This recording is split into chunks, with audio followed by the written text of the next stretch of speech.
പ്രതിസന്ധികളെ ആത്മബലം കൊണ്ട് തരണം ചെയ്ത് കായിക മേഖലയിൽ സജീവമാകുകയാണ് എറവ് നിവാസിയായ ഷൈനി. ഷോട്ട്പുട്ടിലും ജാവലിൻ ത്രോയിലും ദേശീയ സംസ്ഥാന തലങ്ങളിൽ മെഡലുകൾ സ്വന്തമാക്കിയ ഈ 47കാരി ഏഷ്യൻ മീറ്റിൽ പങ്കെടുക്കാൻ ഒരുങ്ങുകയാണ്. ഇടുക്കി നെടുങ്കണ്ടം സ്വദേശിനിയായ ഷൈനി എറവ് കാഞ്ഞിരത്തെങ്കൽ ബെനഡിക്റ്റിന്റെ പത്നിയായതോടെയാണ് തൃശൂരിലെത്തുന്നത്. ഇവർക്ക് 3 മക്കളുണ്ട്. 17 വർഷം മുൻപ് ബെനഡിക്റ്റ് മരിച്ചതോടെ വാടക വീട്ടിൽ കഴിഞ്ഞിരുന്ന ഷൈനിയും മക്കളും ഏറെ ബുദ്ധിമുട്ടിലായി.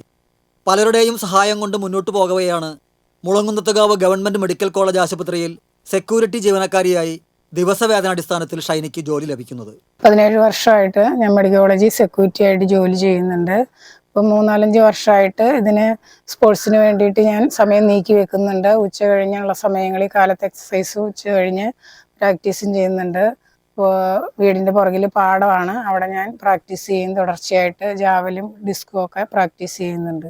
മുന്നേ മുതലുള്ള എൻ്റെ ഒരു ആഗ്രഹമായിരുന്നു സ്പോർട്സിനോടുള്ളത്. എനിക്ക് വീട്ടിൽ അനുകൂലമായ ഒരു സാഹചര്യം ഉണ്ടായിരുന്നില്ല. ഇപ്പം ഞാനത് പൊടി തട്ടിയെടുത്തു. നമുക്ക് കഠിന പ്രയത്നം കൊണ്ട് എന്തും നേടിയെടുക്കാൻ സാധിക്കും എന്നുള്ളതിൻ്റെ ഒരു തെളിവാണിത്. നമുക്ക് ഏത് മേഖലയിലും എന്തിനും നമുക്ക് സ്വയമായിട്ടൊരു ലേഡീസാണ് എന്നോർത്ത് ഒതുങ്ങിക്കൂടാനുള്ളതല്ല. നമുക്ക് സാധിക്കുന്ന കാര്യങ്ങളിലേക്ക് നീങ്ങാൻ സാധിക്കും. സെക്യൂരിറ്റി ജോലി കഴിഞ്ഞുള്ള സമയങ്ങളിൽ അടുത്തുള്ള കാറ്ററിംഗ് സംഘത്തോടൊപ്പം പാചക തൊഴിലാളിയായും ഷൈനി ജോലി ചെയ്തു. ബാക്കി സമയം വീട്ടിൽ ചമ്മന്തിപ്പൊടിയും മീനച്ചാറും ഉണ്ടാക്കി വിൽപ്പനയും തുടങ്ങി. പോത്തുകളെ വളർത്തിയിരുന്നെങ്കിലും കോവിഡ് വന്നതോടെ അത് നിർത്തി. ജോലി ചെയ്ത് 6 സെന്റ് സ്ഥലവും ഒരു വീടും സ്വന്തമാക്കിയതോടെയാണ് കായിക താരമാകണമെന്ന ചെറുപ്പത്തിലെ മോഹം ഷൈനിയിൽ വീണ്ടും ഉദിക്കുന്നത്. ആഗ്രഹം ബാക്കി വയ്ക്കാതെ ലോങ് ജമ്പിലും ഷോട്ട്പുട്ടിലും തൃശൂർ കോർപ്പറേഷൻ സ്റ്റേഡിയത്തിൽ പരിശീലനം നേടി.